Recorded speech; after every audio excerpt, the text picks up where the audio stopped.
Praise the Lord. கர்த்தராகிய இயேசு கிறிஸ்துவின் நாமத்தில் உங்கள் யாவரையும் வாழ்த்துகிறோம். நம்முடைய தொடர் வேத பாடத்துடைய தானியேல் புஸ்தகத்திலிருந்து 22வது பகுதியை இந்த காலை வேளையில் நாம் சிந்திப்போமாக. தானியேல் புஸ்தகம் 5ஆம் அதிகாரம் முதல் 3 வசனங்களிலே நாம் பார்க்கும்போது, பெல்ஷாசார் என்னும் ராஜா தன் பிரபுக்களின் 1000 பேருக்கு ஒரு பெரிய விருந்து செய்து அந்த 1000 பேருக்கு முன்பாக திராட்சரசம் குடித்தான். பெல்ஷாசார் திராட்சரசத்தை ருசித்து கொண்டு இருக்கையில் அவன் தன் தகப்பனாகிய நேபுகாத் நேச்சார் எருசலேம் தேவாலயத்திலிருந்து கொண்டு வந்த பொன் வெள்ளி பாத்திரங்களில் ராஜாவாகிய தானும் தன் பிரபுக்களும் தன் மனைவிகளும் தன் வைப்பாட்டிகளும் குடிக்கிறதற்காக அவைகளை கொண்டு வரும்படி கட்டளையிட்டான். அப்போது எருசலேமில் உள்ள தேவனுடைய வீடாகிய ஆலயத்திலிருந்து எடுக்கப்பட்ட பொற்பாத்திரங்களை கொண்டு வந்தார்கள். அவைகளின் ராஜாவும் அவனுடைய பிரபுக்களும் அவனுடைய மனைவிகளும் அவனுடைய வைப்பாட்டிகளும் குடித்தார்கள். பிரியமானவர்களே, இந்த வசனத்திலிருந்து சில சத்தியத்தை இந்த காலை நேரத்தில் நாம் சிந்திப்போமாக. நேபுகாத் நேச்சார் ராஜாவுக்கு பிற்பாடு அந்த பாபிலோனிய சாம்ராஜ்யத்தை பெல்ஷாசார் என்கிறதான அவருடைய மகன் ஆளுகை செய்தார். அவர் பெல்ஷாசாரின் நாட்களிலே ஒரு பெரிய விருந்தை அவனுடைய ராஜ்யத்தில் அவர் ஆயத்தம் பண்ணினார். இந்த விருந்தில் அவன் விருந்து செய்தது பெரிய பாவம் அல்ல. ஆனால் இந்த விருந்து நேரத்தில் அவன் செய்த கிரியைகள் கர்த்தருடைய பார்வையில் பாவமாக எண்ணப்பட்டது. பிரியமானவர்களே, விருந்து என்று சொல்லும்போது வேதத்தில் படிக்கும்போது ஏசாயா 5ஆம் அதிகாரம் 12ஆம் வசனத்திலே வாசிக்கும் போது, அவர்கள் சுரள மண்டலத்தையும் தம்புருவையும் மேளத்தையும் நாதசுரத்தையும் மதுபானத்தையும் வைத்து விருந்து கொண்டாடுகிறார்கள். ஆனாலும் கர்த்தரின் கிரியையை நோக்குகிறதும் இல்லை, அவர் கரத்தின் செய்கையை சிந்திக்கிறதும் இல்லை என்று நான் பார்க்கிறோம். இங்கு தீர்க்கதரிசியின் இடத்துல ஆண்டு சொல்லும் போது, அவர்கள் பல விதமான விதத்தில் விருந்தை கொண்டாடுகிறார்கள், ஆனால் கர்த்தரின் கிரியைகளை நோக்குகிறதில்லை, கர்த்தரின் செய்கைகளை சிந்திப்பதில்லை என்று இங்கே கர்த்தர் சொல்லுகிறதை பார்க்கிறோம். பிரியமானவர்களே, விருந்து கொண்டாடுவது அது தேவையா தேவையில்லையா என்று இன்னைக்கு பலரும் அதை விவாதித்து கொண்டிருக்கிறார். பிரியமானவர்களே, விருந்து முக்கியமல்ல, அந்த விருந்தின் நேரத்தில் நாம் எவ்விதமாக அதை செய்கிறோம் என்பது முக்கியம். விருந்து செய்கிற நேரத்தில் அது கர்த்தருக்கு மகிமை செலுத்தும்படியாக, இல்லாவிட்டால் கர்த்தரை மகிமைப்படுத்தும்படியாக அந்த விருந்தானது காணப்பட வேண்டும். இங்கே ஏசாயால பார்க்கும்போது விருந்து கொண்டாடுகிறார்கள், கர்த்தருடைய கிரியைகளை திரும்பி பார்க்கிறதில்லை, அவருடைய செய்கைகளை சிந்திக்கிறதில்லை. ஸோ தேவனுடைய செய்கைகளையும் அவருடைய கிரியைகளையும் சிந்தியாமல், அதற்காக நன்றி சொல்லாமல், அதற்காக கர்த்தரை மகிமைப்படுத்தாமல் கொண்டாடப்படுகிற எந்த ஒரு விருந்தும் அது கர்த்தருக்கு உகந்த விருந்து அல்ல. ஆகவே இந்த பெல்ஷாசாரின் காலகட்டத்தில் செய்யப்பட்ட விருந்தில் கர்த்தர் உயர்த்தப்படவில்லை, கர்த்தருடைய நாமம் மகிமைப்படவில்லை, அவருக்கு கர்த்தருடைய செய்கைகளுக்காக கர்த்தரை அவர்கள் துதிக்கவில்லை. அவருடைய விருந்து எப்படிப்பட்ட விருந்தாக இருந்தது என்று சொல்லி நாம் பார்க்கும்போது 2 பேதுரு 2ஆம் அதிகாரம் 13ஆம் வசனத்தில் சொல்லப்பட்டதை போல இருந்தது.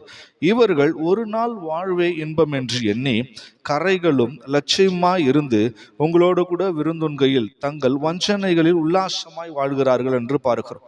இவருடைய விருந்து கரைகள் உள்ளதாக, லட்சைகள் உள்ளதாக, உல்லாசமாக வாழக்கூடிய ஒரு விருந்தாக இருந்தது. அவருடைய விருந்தில் கரைகள் லட்சைகள் இருந்தது, உல்லாசம் இருந்தது, ஆனால் கர்த்தர் மகிமைப்படுவதற்கான எந்த செயலும் இல்லை. பிரியமானவர்களே, இன்றைக்கு பலரும் தங்களுடைய வீடுகளிலும் தேவாலயங்களிலும் சபைகளிலும் பலவிதமான விருந்துகளை வைப்பது உண்டு, பலவிதமான கொண்டாட்டங்களை நாம் கொண்டாடுவது உண்டு. ஆகவே அந்த கொண்டாட்டங்கள் அது பாவம் அல்ல, அந்த கொண்டாட்டங்களில் எப்படி நாம் அதை கடைபிடிக்கிறோம் என்பது முக்கியம். ஒரு நாள் வாழ்வை இன்பம் என்று எண்ணி கரைகளோடும் லட்சைகளோடும் உல்லாசமாய் செய்கிற விருந்தில் தேவன் பிரியப்படுகிறவர் அல்ல. இன்னைக்கு சிலருடைய விருந்துகள், இன்னைக்கு ஒரு நாள் தானே செலிப்ரேட் பண்ண போறோம், இன்னைக்கு ஒரு நாள் தானே கொண்டாட போறோம், இதுல என்ன பாவம் இருக்கு, இதுல என்ன அக்கிரமம் இருக்கு, இதுல என்ன தேவன் பிரியப்பட மாட்டார் என்று சொல்லி எண்ணி இன்னைக்கு பலரும் தங்களுடைய விருந்துகளை தங்களுடைய அந்த கொண்டாட்டங்களை அசுத்தமாக கரைகளோடு கொண்டாடுகிறவர்களாக மாறிவிடுகிறார்கள். எப்படி இந்த பெல்ஷாசார் ராஜா கர்த்தரை மகிமைப்படுத்தாத ஒரு விருந்தை செய்கிறார். அந்த விருந்து பாருங்க, இங்க வேதத்துல கூட வாசிக்கும் போது யோபின் நாட்கள்ல கூட இப்படி விருந்தை அவர்கள் வழக்கமாக செய்வது உண்டு. யோபு 1 அதிகாரம் 5 படிக்கும்போது அங்கே பார்க்கிறோம், விருந்து செய்கிற அவருடைய நாள் முறை முடிகிற போது யோபு, ஒருவேளை என் குமாரர் பாவம் செய்து தேவனை தங்கள் இருதயத்தில் தூஷித்திருப்பார்கள் என்று சொல்லி அவர்களை அழைத்தனுப்பி பரிசுத்தப்படுத்தி அதிகாலமே எழுந்து அவர்கள் எல்லாருடைய லக்கத்தின்படியும் சர்வாங்க தகன பலிகளை செலுத்துவான். இந்த பிரகாரமா யோபு அந்த நாட்டில் செய்து வருவான் என்று நான் படிக்கிறோம். பாருங்க, இங்கே விருந்து செய்வது அவருடைய வழக்கமா இருந்தா, ஆனால் அந்த விருந்து எப்படிப்பட்டதாக இருக்கிறது என்று நாம் பார்க்கும்போது அவன் பலி செலுத்துகிறான், அதற்காக பிராயச்சித்தம் செய்கிறான். எதுக்காக? ஒருவேளை என் குமாரர் அந்த விருந்தில் பாவம் செய்திருப்பார்களோ, தங்களுடைய இருதயங்களில் தேவனை தூஷித்திருப்பார்களோ, வாயினால் அல்ல, இருதயத்துல தேவனை தூஷிக்கிற மாதிரி ஏதாவது செயல் நடந்திருக்குமோ, இல்ல தேவனு பிரியமில்லாத காரியங்கள் இருதயத்துல வந்திருக்குமோ என்று சொல்லி அவன் பலி செலுத்துகிறான், அவன் தேவனை மகிமைப்படுத்துகிறான். பாருங்க, தங்களுடைய பிள்ளைகளை அவன் சர்வாங்க தகன பலிகளை செலுத்தி பரிசுத்தப்படுத்துகிறான். ஆகவே விருந்துகள் நம்மை அசுசிப்படுத்துவதற்கு ஏதுவாகவா இருக்கக்கூடாது. நம்ம செய்கிற விருந்துகள், கொண்டாட்டங்கள் நம்ம லட்சைக்கு ஏதுவானதாக, நம்முடைய இச்சைக்கேற்றவாறு இருந்து விடக்கூடாது. நம்ம செய்கிற விருந்துகள், கொண்டாட்டங்கள் கரைப்படுத்தக்கூடிய விதத்துல நம்முடைய ஆவி, ஆத்மா, சரீரத்தை கரைப்படுத்துகிறது ஏற்ற ஒரு விருந்தை நாம் செய்து விடக்கூடாது. ஆகவே நாம் கொண்டாடலாம், நாம் செலிப்ரேட் பண்ணலாம், விருந்து செய்யலாம், ஆனால் அது பரிசுத்தமானதாக, தேவனுக்கு பிரியமானதாக. இன்னும் சொல்ல போனால், நம்முடைய விருந்துகளுக்கு மற்றவர்களை அழைப்பதை பார்க்கலும் தேவன் வந்திருக்கிறாரா என்பதை நம்ம முதல்ல அறிந்து கொள்ள வேண்டும். நம்முடைய விருந்துகள்ல தேவன் இருக்கணும், அவர் பிரியப்பட வேண்டும், அவர் சந்தோஷப்பட வேண்டும், அவருடைய நாமம் மகிமைப்பட வேணும், அவர் உயர்த்தப்பட வேண்டும். அப்படிப்பட்ட ஒரு செயலை செய்தால் கர்த்தர் அதுல பிரியப்படுவார். ஆனால் பெல்ஷாசார் பார்க்கும்போது பெரிய விருந்து, ஆனா அதுல கர்த்தர் இல்லை, கர்த்தர் உயர்த்தப்படவில்லை. மாறாக என்ன சம்பவித்தது என்று பார்க்கும்போது நாம் அந்த வசனத்தில் படித்தோம், அங்கே அவன் எருசலேமில் உள்ள தேவனுடைய வீடாகிய ஆலயத்திலிருந்து எடுக்கப்பட்ட அந்த பாத்திரங்களை கொண்டு வந்து அதிலே அவர்கள் அந்த மதுபானத்தை இல்லாட்டா திராட்சை ரசத்தை குடிக்கிறார்களா. பாருங்கள், அவன் செய்த விருந்து ஒரு பக்கம் பாவம், தேவனை உயர்த்தாத ஒரு விருந்து, கர்த்தரை மகிமைப்படுத்தாத ஒரு விருந்து, அதுவே ஒரு பாவமா இருக்கும்போது, இன்னொரு பக்கத்தில் இன்னும் மோசமான கிரியை செய்யறான். கர்த்தருடைய ஆலயமாகிய கர்த்தருடைய வீட்டில் இருக்கக்கூடிய பாத்திரங்களை, இல்லாவிட்டால் கர்த்தருக்காக, கர்த்தருக்கென்று, கர்த்தருடைய ஊழியங்களுக்காக பயன்படுத்தக்கூடிய அந்த பாத்திரங்களை எடுத்து கொண்டு வந்து தன்னுடைய அரண்மனையில, தன்னுடைய விருந்து சாலையில அதை திராட்சை ரசம் குடிப்பதற்காக, மதுபானம் குடிப்பதற்காக பயன்படுத்த. கர்த்தருடைய ஆலயத்தின் பாத்திரம், கர்த்தருக்காக பயன்படக்கூடிய பாத்திரத்தை இப்போது ராஜா தன் சுய இச்சைக்காக, தன்னுடைய லட்சைக்காக, கரைப்படுத்துவதற்காக, உல்லாசமாய் செயல்படுவதற்காக அந்த பாத்திரத்தை பயன்படுத்த. பிரியமான தேவ ஜனமே, நாம் விளங்கி கொள்ள வேணும், நாமே கர்த்தருடைய ஆலயத்தின் பாத்திரங்களாக இருக்கிறோம். நாம் தான் தேவன் விரும்பத்தக்க, இல்லாட்டா தேவனால் தெரிந்து கொள்ளப்பட்ட பாத்திரங்களாக இருக்கிறோம். வேதத்தில் வாசிக்கும் போது ஒரு சில பாத்திரங்களை குறித்து நாம் படிக்கிறோம். அப்போஸ்தலர் நடபடிகள் 9 வாசிக்கும் போது, அதற்கு கர்த்தர், நீ போ, அவன் புறஜாதிகளுக்கும் ராஜாக்களுக்கும் இஸ்ரவேல் புத்திரருக்கும் என்னுடைய நாமத்தை அறிவிக்கத்தக்க நான் தெரிந்து கொண்ட பாத்திரம் என்று சொல்லி பவுலை குறித்து இங்கே சொல்லப்பட்டிருக்கிறது. தேவனால் தெரிந்து கொள்ளப்பட்ட பாத்திரம். பிரியமானவர்களே, நாம் ஒவ்வொருவரும் தேவனால் தெரிந்து கொள்ளப்பட்ட பாத்திரமாக இருக்கிறோம். கர்த்தருடைய ஆலயம், கர்த்தருடைய சமூகத்தில் பயன்படுத்தப்படும்படிக்கு தேவன் தெரிந்து கொண்ட ஒரு பாத்திரங்கள், தேவனால் சூஸ் பண்ணப்பட்ட ஒரு பாத்திரமாக இருக்கிறோம். பிரியமானவர்களே, எதற்காக தேவன் தெரிந்து கொண்டிருக்கிறார்? உபாகமம் 7 வாசிக்கும் போது, நீ உன் தேவனாய் கர்த்தருக்கு பரிசுத்த ஜனம், பூச்சக்கரத்தில் உள்ள எல்லா ஜனங்களிலும் உன் தேவனாகி கர்த்தர் உன்னை தமக்கு சொந்தமாய் இருக்கும்படி தெரிந்து கொண்டார் என்று படிக்கிறோம். தேவனுக்கு மாத்திரமே சொந்தமாய் இருக்கும்படி தெரிந்து கொள்ளப்பட்ட பாத்திரம். தேவன் எதற்காக நம்மை செலக்ட் பண்ணார், நம்ம சூஸ் பண்ணார், நம்மை தெரிந்து கொண்டார் என்று சொன்னால், தேவனுக்கு சொந்தமா இருக்கும்படி. பிரியமானவர்களே, நாம் ஒவ்வொருவரும் தேவனுக்கு சொந்தமான பாத்திரங்கள். தேவனுக்கு சொந்தமா இருக்கும்படி தேவன் நம்மை தெரிந்தெடுத்திருக்கிறார். அது மாத்திரமல்ல, யோவானிலே வாசிக்கும் போது 15 இயேசு சொல்லுகிறார், நீங்கள் என்னை தெரிந்து கொள்ளவில்லை, நான் உங்களை தெரிந்து கொண்டேன். நீங்கள் என் நாமத்தினாலே பிதாவை கேட்டுக்கொள்வது எதுவோ அதை அவர் உங்களுக்கு கொடுக்கத்தக்கதாக நீங்கள் போய் கனி கொடுக்கும் படிக்கும், உங்கள் கனி நிலைத்திருக்கும் படிக்கும் நான் உங்களை ஏற்படுத்தினேன். பிரியமானவர்களே, எங்க தேவன் எதற்காக நம்மை தெரிந்து கொண்டார் என்று சொன்னால், நாம் அவரில் நிலைத்திருந்து கனி கொடுக்கும்படியாக தேவன் நம்மை தெரிந்தெடுத்து ஏற்படுத்தி இருக்கிறார். ஆகவே தேவனில் நிலைத்திருந்து நாம் கனி கொடுக்க வேண்டும். அதற்காக தேவன் நம்மை எடுத்திருக்கிறார். தெரிந்து கொள்ளப்பட்ட பாத்திரமாக தேவன் நம்மை மாற்றினதுடைய காரணம், அவருக்கு சொந்தமானவர்களாய் நாம் இருப்பதற்கும், அவருக்கு ஏற்ற கனிகளை, அவருக்கு ஏற்ற பிரியமான சேவைகளை, ஊழியங்களை, கிரியைகளை நாம் வெளிப்படுத்துவதற்காக, அந்த சுபாவங்களை வெளிப்படுத்துவதற்காக தேவன் நம்மை தேர்ந்தெடுத்திருக்கிறார். அது மாத்திரமல்ல, இரண்டாவதாக தேவன் நம்மை எப்படிப்பட்ட பாத்திரங்களாக வைத்திருக்கிறார் என்று பார்க்கும்போது 2 தீமோத்தேயு 2ஆம் அதிகாரம் 21ஆம் வசனத்துல வாசிக்கும் போது, ஆகையால் ஒருவன் இவைகளை விட்டு தன்னை சுத்திகரித்து கொண்டால் அவன் பரிசுத்தமாக்கப்பட்டதும் எஜமானுக்கு உபயோகமானதும் எந்த நற்கிரியைக்கும் ஆயத்தமாக்கப்பட்டதுமான கனத்துக்குரிய பாத்திரமாய் இருப்பான் என்று சொல்லப்பட்டிருக்கிறது. பிரியமானவர்களே, நம்ம இரண்டாவதாக கனத்துக்குரிய பாத்திரமாக இருக்கும்படி தேவன் தேர்ந்தெடுத்திருக்கிறார். கனத்துக்குரிய பாத்திரமாக தேவாலயத்தில் இருந்தால்தான் அது கனத்துக்குரிய பாத்திரம். தேவ சமூகத்தில் இருக்கிற ஒரு மனிதன் கனத்துக்குரிய பாத்திரமாக இருக்கிறான். ஆகவே தேவாலயத்தில் இருக்க வேண்டிய பாத்திரம் பல இடங்கள்ல கண்ட இடங்கள்ல இருக்கும்போது அதுக்கு கனம் உண்டாக. தேவாலயத்தின் பாத்திரத்துக்கு என்று ஒரு கனம் உண்டு. பிரியமானவர்களே, நம்மை கூட தேவன் அப்பிதமாக கனத்துக்குரிய பாத்திரமாக இருக்கும்படி தேர்ந்தெடுத்திருக்கிறார். எப்படி கனத்துக்குரியவர்களாய் மாற முடியும்? வேதம் சொல்லுகிறது, இவைகளை எல்லாம் ஒருவன் விட்டு தன்னை சுத்திகரித்து கொண்டால். சுத்திகரிப்பின் மூலமாக தேவன் நம்மை கனத்துக்குரியவர்களாய் மாற்றுகிறார்.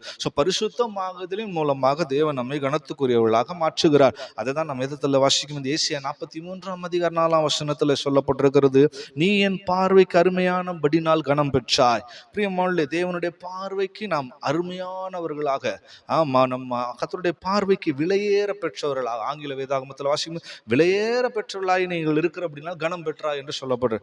தேவனுடைய பார்வைக்கு நாம் விலையேற பெற்றவர்களாக, அருமையானவர்களாக இருக்கும்போது கனம் உண்டாகும். எப்படி விலையேற பெற்றவர்களாக? சுத்திகரிப்பின் மூலமாக அந்த விலையேற பெற்ற அனுபவம் உண்டாகிறது. ஆகவே நம்முடைய அழுக்கெல்லாம் கழுவப்பட்டு, நம்முடைய குறைகள் எல்லாம் நீக்கப்பட்டு, களிம்பெல்லாம் நீக்கப்பட்டு சுத்தமான ஒரு பாத்திரமாக நாம் இருக்கும்போது கனத்துக்குரிய ஒரு பாத்திரமாக நாம் இருக்கிறோம். அது மாத்திரமல்ல, மூன்றாவதாக நாம் தேவ சமூகத்துல கர்த்தருடைய வீட்டில் எப்படிப்பட்ட பாத்திரமா இருக்க வேண்டும்? வேதத்துல வாசிக்கும் சங்கீதக்காரன் 23ஆம் சங்கீதம் 5ஆம் வசனம் சொல்லும் போது, அங்கே நிரம்பி வழிகிற ஒரு பாத்திரத்தை பற்றி அவர் சொல்லுகிறார். என் சத்துருக்கள் முன்பாக நீர் எனக்கு ஒரு பந்தியை ஆயத்தப்படுத்தி என் தலை எண்ணெயால் அபிஷேகம் பண்ணுகிறீர், என் பாத்திரம் நிரம்பி வழிகிறது. பிரியமானவர்களே, நிரம்பி வழியும் பாத்திரமாக நாம் இருக்கவே. கர்த்தருடைய ஆலயத்தில் இருக்கலாம், தேவ சமூகத்தில் இருக்கலாம். நீயே குறைவுள்ள பாத்திரமாக இருக்கும்போது அங்கே வருகிற ஜனங்களுக்கு நீ உன் குறைவிலிருந்து ஒன்றையும் தர முடியாது, உன் குறைவிலிருந்து ஒன்றையும் எடுத்து தர முடியாது. வெறுமையான பாத்திரத்தினால் ஒரு பிரயோஜனமும் இல்லை. நிறைவுள்ள பாத்திரமாக இருந்தால் தான் அதுல இருந்து அது எதால் நிரப்பப்பட்டிருக்கோ அந்த நிறைவை எடுத்து தர முடியும். தேவ அன்பினால் நிரப்பப்பட்டிருந்தா அந்த அன்பு எடுத்து மற்றவங்களுக்கு கொடுக்க முடியும். பரிசுத்தத்தால் நிறைந்திருந்தா அந்த பரிசுத்தத்தை எடுத்து கொடுக்க முடியும். விசுவாசத்தால் நிறைந்திருந்தா அந்த விசுவாசத்தை எடுத்து கொடுக்க முடியும். ஆகவே நிரம்பி வழியும் பாத்திரமாக நாம் இருக்கும்படி தேவன் நம்மை ஏற்படுத்தி இருக்கிறார். நிரம்பி வழிகிற அனுபவம் என்ன? இங்கே சங்கீதக்காரன் சொல்லும் போது, என் தலையை எண்ணெயினால் அபிஷேகம் பண்ணி நீர் என் பாத்திரம் நிரம்பி வழிகிறது என்று சொல்லுகிறார். தேவனுடைய அபிஷேகம் நம்முடைய தலைகள் மேல் ஊற்றப்பட்டு அந்த அபிஷேகம் நமக்குள்ள நிரம்பி வழிவே, அந்த ஆவியின் நிறைவு நமக்குள்ள நிரம்பி வழிய வேண்டும். அதுதான் இயேசு தன்னுடைய நாட்களில் சொல்லும் போது இயேசு வேற விதமா அவர் சொல்றார். யோவான் 7ஆம் அதிகாரம் 38ஆம் வசனத்துல வாசிக்கும் போது, வேத வாக்கியம் சொல்லுகிறபடி என்னிடத்தில் விசுவாசமாய் இருக்கிறவன் எவனோ அவன் உள்ளத்திலிருந்து ஜீவ தண்ணீர் உள்ள நதிகள் புறப்பட்டு ஓடும். அந்த உள்ளத்திலிருந்து ஜீவ தண்ணீர் உள்ள நதிகள் புறப்பட்டு ஓடும், நிரம்பி வழிகிற அனுபவத்தை பத்தி அங்க சொல்லுகிறார். ஆகவே ஒரு அபிஷேகம் பெற்ற மனிதனுடைய உள்ளத்திலிருந்து, அவனுடைய ஜீவியத்துல அந்த அபிஷேகத்தினால் உண்டாகிற நன்மைகள், பரிசுத்தாவின் நிறைவினால் உண்டாகிற கிரியைகள் புறப்பட்டு ஓட வேணும். ஆவியினால் உண்டாகிற கனிகள் புறப்பட்டு ஓட வேணும். ஆவியினால் உண்டாகிற வரங்கள் புறப்பட்டு ஓட வேணும். ஆகவே இப்படிப்பட்ட அனுபவங்கள் ஊழியங்களிலே, சபைகளிலே கிரியை செய்து கொண்டே இருக்க வேண்டும். அதற்காக தான் தேவன் நம்மை அபிஷேகத்தால் நிரப்பி இருக்கிறார். அபிஷேகம் என்பது வெறும் சத்தம் போடுவதற்காக அல்ல. அபிஷேகம் என்பது ஏதோ ஒரு அசைவு உண்டாக்குறதுக்காக அல்ல. அபிஷேகத்தினால் நிரம்பி வழிகிற அனுபவம் உண்டாகிக்கொண்டே இருக்கணும். அபிஷேகத்தினால் 9 கனிகள், ஆவியின் கனிகள் ஆகிய 9 வழிந்து ஓடிக்கொண்டே இருக்க வேணும். அபிஷேகத்தினால் ஆவியின் வரங்கள் ஆகிய 9 ஓடிக்கொண்டே இருக்க வேணும். இந்த 18 அனுபவங்கள் அபிஷேகத்தினால் நிரம்பி வழியணும். இன்னைக்கு அநேக சபைகள்ல அபிஷேகம் என்று சொல்லுகிறார், ஆனால் இந்த அனுபவங்களை பார்க்க முடிகிறது இல்லை. அநேகருடைய தனிப்பட்ட வாழ்க்கையில் அபிஷேகம் பெற்றிருக்கிறேன் என்று சொல்லுகிறார்கள், இந்த அனுபவங்களை பார்க்க முடிகிறது இல்லை. பிரியமானவர்களே, அபிஷேகத்தினால் நிரப்பப்பட்ட பாத்திரமாக அந்த ஆவியினால் உண்டாகிற கனிகளும் கிரியைகளும் நிரம்பி வழிகிற அனுபவம் நம்முடைய ஜீவியத்துக்குள்ளே காணப்பட வேண்டியது அவசியம். அது மாத்திரமல்ல, தேவன் நம்ம ஏற்படுத்தியிருக்கிற பாத்திரத்தின் அனுபவத்தை குறித்து நான் பார்க்கும்போது எரேமியா 18ஆம் அதிகாரம் 4ஆம் வசனத்துல வாசிக்கும் போது 18:4 சொல்லுகிறது, குயவன் வணைந்து கொண்டிருந்த மண்பாண்டம் அவன் கையில் கெட்டு போயிற்று. அப்போது அதை திருத்தமாய் செய்யும்படி தன் பார்வைக்கு சரியாய் கண்டபடி குயவன் அதை திரும்ப வேறே பாண்டமாக வணைந்தான் என்று பார்க்கிறோம். அடுத்தபடியாக தேவன் நம்மை ஒரு மண்பாண்டமாகவும் வணைந்து வைத்திருக்கிறார்.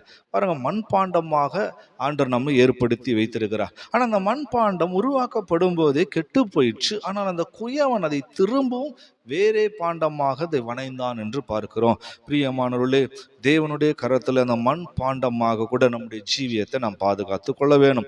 அந்த மண் பாண்டமாக அது ஒரு தாழ்மையான ஒரு ஜீவியத்தை வெளிப்படுத்துகிறது. ஆகவே இந்த தாழ்மையான அந்த ஜீவியம் உடையவர்களாக நம்முடைய ஜீவியத்தை நாம் பாதுகாத்து கொள்ள வேண்டும். அவ்விதமாய் பாதுகாத்து கொள்ளும் போது நம்முடைய இந்த மண் பாண்டத்துக்குள் விலையேற பெற்ற பொக்கிஷத்தை கர்த்தர் வைத்து பாதுகாக்கிறார். அதான் 2 கொரிந்தியர் 4:7 வாசிக்கும் போது, இந்த மகத்துவமுள்ள வல்லமை எங்களால் உண்டாயிராமல் தேவனால் உண்டாயிருக்கிறது என்று விளங்கும்படி இந்த பொக்கிஷத்தை மண் பாண்டங்களில் பெற்றிருக்கிறோம் என்று அப்போஸ்தலனாகிய பவுல் சொல்லுகிறார்.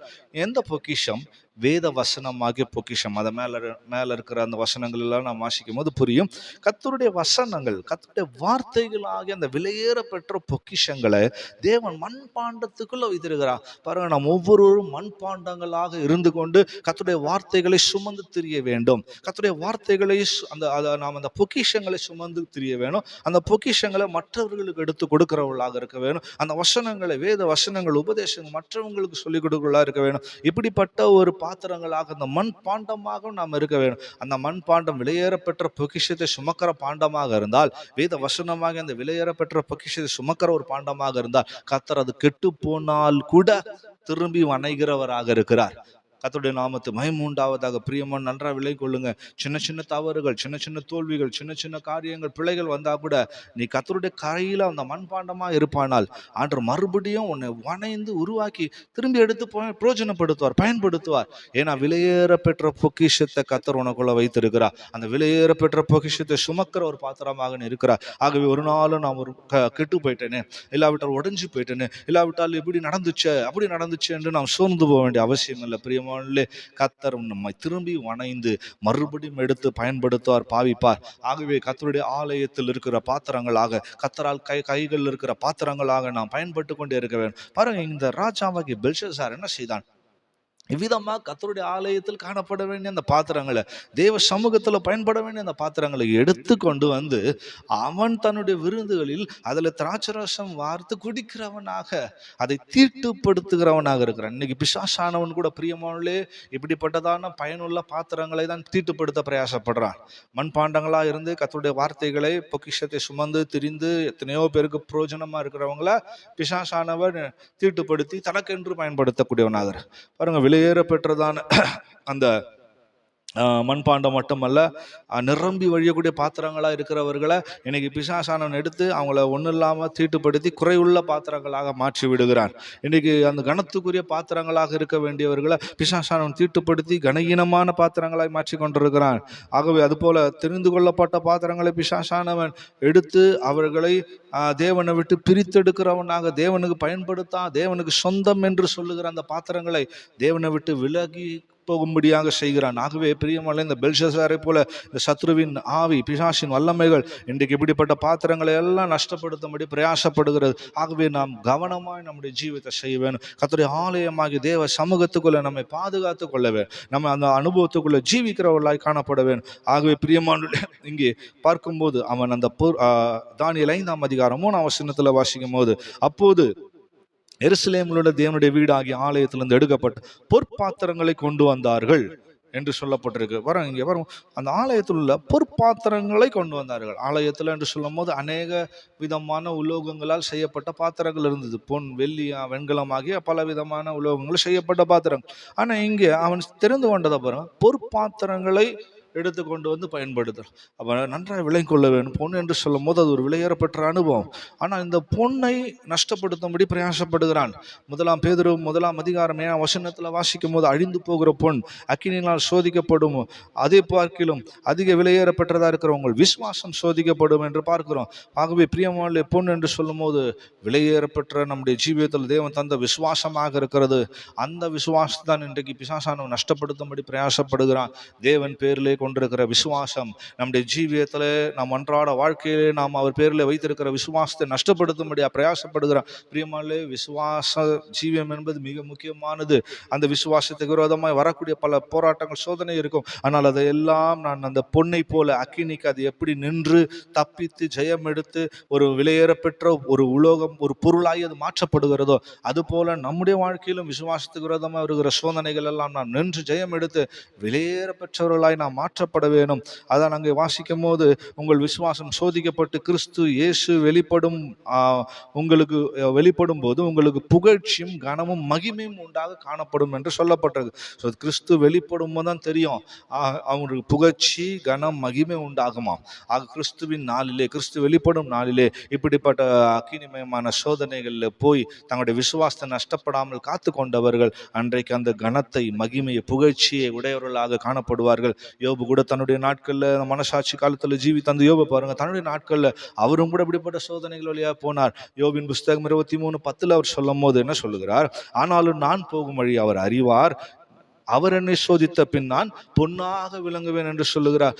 சோதனையின் முடிவு ஒரு மனிதனை பொன்னாக மாற்றக்கூடிய ஒன்றாக இருக்கிறது, விலையேற பெற்றவனை மாற்றக்கூடிய ஒன்றாக இருக்கிறது. ஆகவே பிரியமான இந்த விலையேறப்பட்ட பொன் பாத்திரங்களை, உருவாக்கப்பட்ட பொன் பாத்திரங்களை, பலவிதமான சோதனைகளை கடந்து, போராட்டங்களை கடந்து கர்த்தருக்கு பயன்படுத்தும் படும்படியாக உருவாக்கப்பட்ட அந்த பாத்திரங்களை பிசாசானவன் நஷ்டப்படுத்தும்படியாக பிரயாசப்படுகிறான். ஆகவே பிரியமான நாம் நம்முடைய ஜீவியத்தை பாதுகாத்துக் கொள்ள வேண்டும். கர்த்தருடைய ஆலயத்தின் பாத்திரங்களாக இருக்க வேண்டும். தேவ சமூகத்தில் தேவனுக்காக கிரியை செய்கிற அந்த பாத்திரங்களாய் நாம் காணப்பட வேணும். அப்படியானால் தேவன் நம்மை ஒவ்வொரு நாளும் பயன்படுத்தி எந்த நற்கிரியைக்கும் ஆயத்தமாக்கப்பட்ட பாத்திரமாக நாம் ஜீவிக்கும் போது கனத்துக்குரிய பாத்திரமாக தேவன் நம்மை ஒரு நாள் மாற்றுவார். அந்த மகிமை கனத்தினாலே நம்மை நிரப்புவார். கிறிஸ்து இயேசு வெளிப்படும் போது அந்த மகிமை கனம் புகழ்ச்சி நமக்குள்ளே உண்டாக்கூடியதாக இருக்கும்.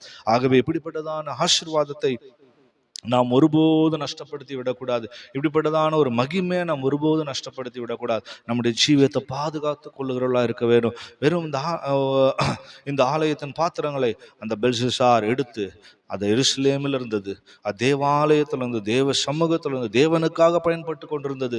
ஆனால் அதை எடுத்து கொண்டு வந்து அதை தீட்டுப்படுத்தி தன்னோட அரண்மனையில் வச்சு தீட்டுப்படுத்தி விட்டான். பிரியமானே, இன்னைக்கு உலகம் கூட, பிசாசும் கூட, இன்னைக்கு எத்தனையோ தேவனுடைய பிள்ளைகளை, பரிசுத்தவான்களை, கர்த்தருக்காக ஜீவிக்கிறவர்களை, அபிஷேகம் பெற்றவர்களை, தேவனால் தெரிந்து கொள்ளப்பட்டவர்களை, கனத்துக்குரியவர்களை நஷ்டப்படுத்தும்படி பிரயாசப்பட்டு கொண்டிருக்கிறான். ஜீவியத்தை காத்து கொள்வோமாக, பொறுமையோடு அந்த ஓட்டத்தை ஓடுவோமாக, கர்த்தர் வெளிப்படுமோ அந்த மகிமை பெற்றுக்கொள்வோமாக. கர்த்தராமே உங்களை ஆசீர்வதிப்பாராக. கர்த்தருடைய சமூகத்தில் இந்த வார்த்தையை கேட்ட ஒவ்வொருவரையும் கர்த்தர் ஆசீர்வதிக்கும்படியாக நாம் ஒன்று கூட ஒப்பு கொடுப்போமாக.